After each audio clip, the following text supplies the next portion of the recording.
Hello friends, welcome back to my channel.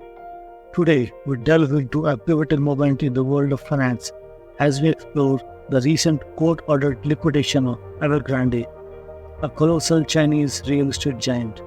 This development has sparked concerns globally, impacting China's financial stability and sending ripples through international investor confidence.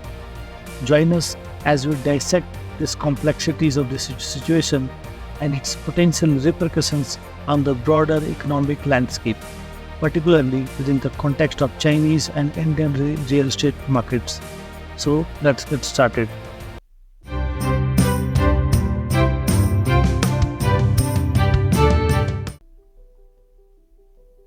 So first we'll see the news. A Hong Kong court on January 29th ordered the liquidation of embattled Chinese real estate giant Evergrande, a move that is likely to impact China's financial system and the confidence of global investors. The judgment will kickstart a long process which includes liquidating the developer's assets and replacing its management to assuage concern of its creditors. Though the enforceability is doubtful since the assets are mostly in China, but it has huge psychological impact on the investors' confidence and the company's image as a whole. Now we'll see what is the extent of Evergrande and real estate influence on the Chinese economy. So the property sector contributes as much as 30% of China's GDP. At least 1.5 million buyers of undelivered apartments have already been affected. Mostly they have bought these properties on loan, so effectively they have not got their possessions and they are paying the EMIs. Recently there has been huge protest by the home buyers, and they stopped the payment of the loan EMIs because of the delays. So that also had a ripple effect in the Chinese economy. Though the China's economy is very much opaque and it does not give any negative news to outside world, so everything is controlled there. But whatever we had been able to filter out from the social media, it has been a big concern for last many years. And Evergrande has more than 300 billion in debt. So you can imagine the amount of debt the company is having, and it defaults, it will be a huge problem for Chinese economy.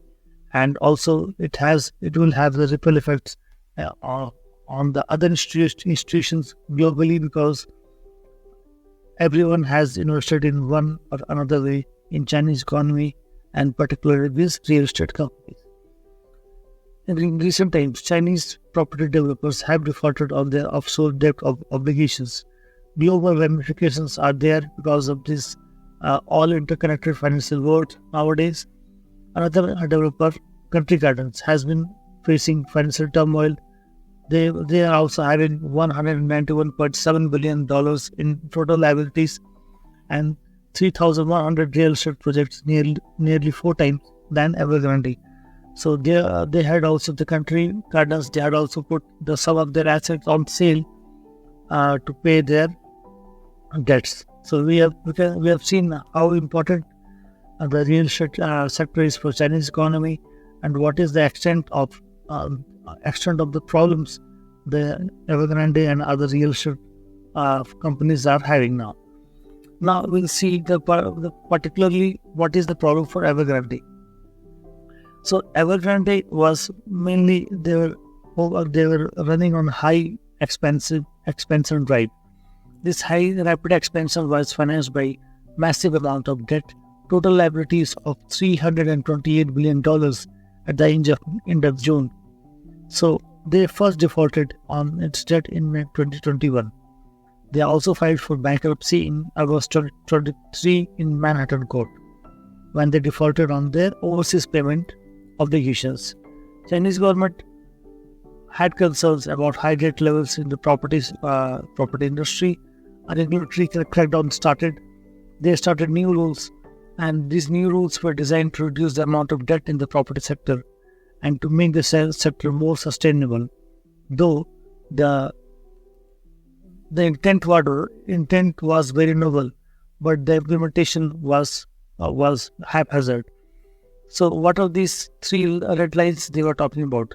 These three red lines were: the debt to equity ratio must be below 70% for the property company. The liability to net asset ratio must be below 100%. The cash to short-term debt ratio must be above 1. So many of the developers, including the Evergrande, they were violating these conditions because they had already taken a lot of high debt. And when one of these red lines were breached, these were resulting into restrictions on their borrowing and investment activities. So this dried up these when Evergrande they crossed these red lines, and they crossed all the three. So the fresh cash flows in the form of borrowing and investment that dried up, that stalled their project, and then the income also started to reduce because the projects were not moving, so people were not buying. So that cash flow problem started for Evergrande, which resulted in their default. Now we'll see how India's real estate sector doing, and we'll compare this with Chinese real estate sector also. First, let's see what is the Indian real estate sector problem. So India's real estate sector is also not in a very good health. They have been pushed down by delayed projects and stalled construction. They have high inventory levels also. Also, the unclear and messy land records are making the things worse. They have rising cost and affordability concerns for the new projects. Also, the non-banking financial companies crisis, NBFC crisis, like the one for the ILFS, also sparked a concern about the one of its own kind of Evergrande in Indian context. But the government handled that ILFS group very, very maturely. The ILFS group was operating nearly 100 subsidiaries, and it was sitting on a debt of 94,000 crore rupees. So if this crisis was not handled sensitively and maturely, that would have snowballed into a major crisis, just like Evergrande. So we have seen that now India's real estate sector problems. Now we see what are the positives that put India's real estate in a stable and comparatively better position. So if you will see, there are a few positives also with the India's real estate sector. The first is stable growth. So India's real estate sector is currently valued as just $477 billion. And it contributes 7.3% of the economy. It is expected to reach 5.8 trillion by 2047. So you can see that next 24 years, at 24 years, it is not going to shoot up very sharply.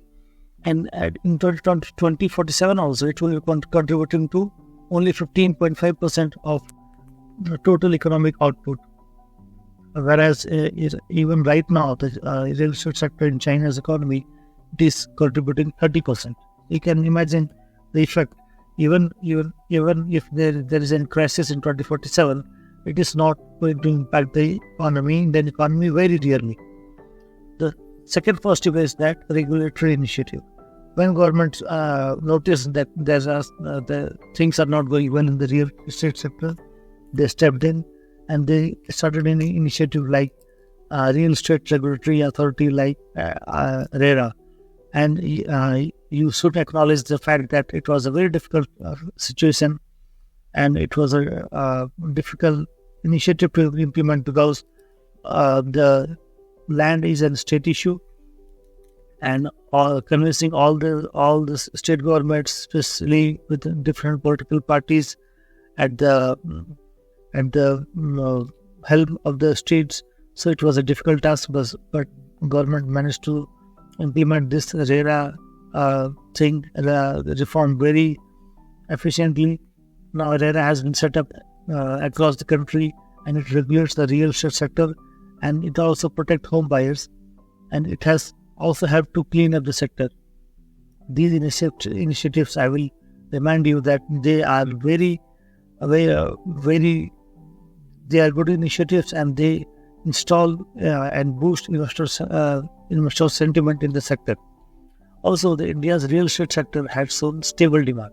The demand has also been growing steadily, so that also gives a kind of confidence in the real estate sector of the Indian economy. Also, the disposable incomes for the Indian middle class, especially middle class people, they are increasing. So that also fueling the demand, and it is not only the debt borrowings which are fueling the demand in the Indian real estate context. So now we'll see that what is the conclusion. So if you see the conclusion, the recent court order for the liquidation of Evergrande, a major Chinese real estate giant, has far-reaching implications for China's financial system and global investor confidence, given the sector's substantial contribution of up to 30% to China's GDP. With Evergrande's staggering debt exceeding $300 billion and millions of buyers already affected, concerns about the broader impact on China's economy are evident. The Chinese government's regulatory crackdown and the implementation of the Three Red Lines policy reflect efforts to address high debt levels in property industry. However, challenges persist as other developers like Country Gardens face financial turmoil. In contrast, India's real estate sector confronts challenges such as delayed projects and the aftermath of the NBFC crisis, but it benefits from the steady growth, regulatory initiatives, and stable demand. The divergent situation in the Chinese and the Indian real estate market highlights the nuanced dynamics shaping the global economic landscape and underscore the importance of adaptability in managing sector complexities. So that's all, friends. As we wrap up our exploration into the Evergrande saga and its implication on the global economy, it becomes clear that the real estate sector plays a crucial role in shaping the financial landscape of nations. From the challenges faced by China to the resilient factors in India's market, the divergent path offers valuable insights for investors and enthusiasts alike. Thank you for joining WealthWisdomHub on this journey of India's and China's real estate analysis. Be sure to subscribe for more in-depth analysis on wealth, finance, and the ever-evolving dynamics of the global economy. Until next time, stay informed and empowered. I, Pawan, take your leave. Bye-bye.